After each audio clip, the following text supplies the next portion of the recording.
Supreme Allied Commander, Admiral James Stavridis. Good to have you on, sir. Great to see you, Jim. So I have a question. I mean, currently more than a fifth of the United States Navy is on and around the coast or off and around the coast of Venezuela. Does the U.S. need this enormous show of military force to conduct what is in effect a Coast Guard drug interdiction seizure or oil interdiction seizure? Absolutely not. You know that as well as I do.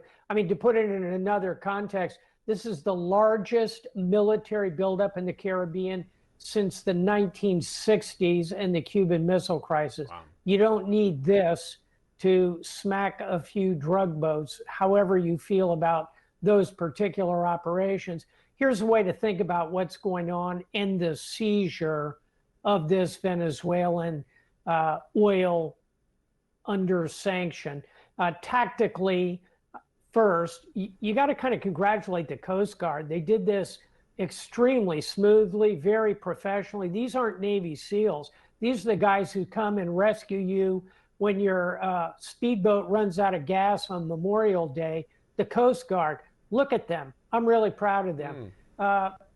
Operationally, this puts a lot more pressure on Maduro. To your point, Jim, this is all about ratcheting up the pressure, boiling the frog in the pot, and hoping Maduro will jump out of the pot. Maybe he will. We'll see.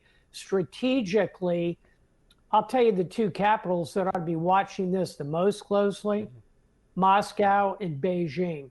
This is where a lot of Chinese oil comes from, and this is Moscow's current raison d'etre. The way they move oil is this shadow fleet. They ought to be very concerned because, I'll close with this, U.S. Coast Guard, they are worldwide deployable. We send them where they need to go. Well, you mentioned the Russian shadow fleet. I spoke to Senator Sheldon Whitehouse yesterday, and he asked the question, why hasn't the Trump administration used that force to go after Russian tankers? I mean, is this more of a threat than the massive sale of Russian oil to finance the war in Ukraine? I have written, you and I have talked about it, Jim. This Russian shadow fleet is what is keeping Vladimir Putin, you'll permit the pun, afloat with oil flowing. And I have said for a long time, I think a lot of observers have, this would be a pretty good modus operandi to apply to Russians hauling oil all around the world. And by the way, these tankers get underway. They're carrying, like this one, 1 million, 2 million gallons of oil. They turn off their transponders. They go dark. They're crummy, old, beat-up ships because nobody respectable would want to haul this oil. They're an ecological disaster waiting to happen. And yeah, we ought to be taking this model that you just seen, I think, successfully employed off the coast of Venezuela. Let's do it in the Black Sea. Let's do it in the Baltic. Let's do it in the Persian Gulf. Now, I wonder if you were watching this and you're Maduro, President Trump has been threatening military action directly against Venezuela, including on the ground, operations on the ground. He said multiple times, yeah, could happen any day. Hasn't happened. Would you read this as something of a sort of a step short of military action with a U.S. president hesitant to order it and say, well, I could do this if I'm not going to do that?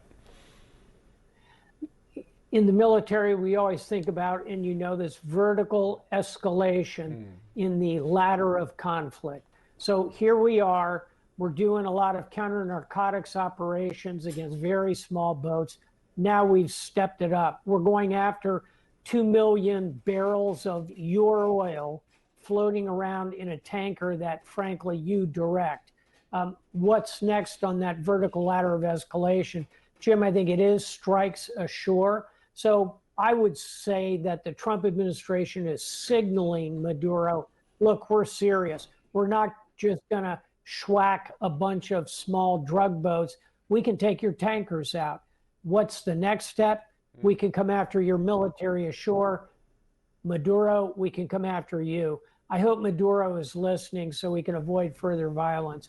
I think, again, he's a frog in a pot. The temperature is getting hotter and hotter. I think in the end he jumps out. So that, I mean, it's a question, right? Because that's the essential offer, if you want to call it that, from the U.S. to Maduro, and that seems to be the substance of the conversation that Trump had with Maduro when they spoke on the phone. But as you know, that's an offer that the U.S. has made in the past to, Saddam Hussein and others, and they ultimately decided, to their own detriment, right, that that's not a great plan B for me. I mean, do you believe, given your long experience following conflicts such as this one, that is a genuine possibility? He just pieces out? If I were advising Maduro, and I assure you I am not, but if I were advising Maduro, I'd say, take a look at what happened in Noriega in Panama. Take a look at what happened to Saddam Hussein, your example. When a U.S. president determines ultimately we're going to apply the full measure of U.S. power, doesn't turn out well for the dictator typically.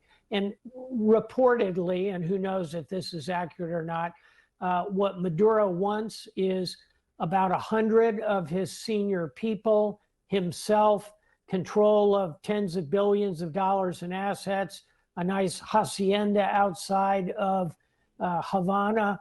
That's kind of the deal that another dictator, Bashar al-Assad, ended up taking out of Syria. I think in the end, this is really a negotiation, not a question about how it ends. Admiral Stavridis, always good to have you on. Thank you. Thanks, Jim.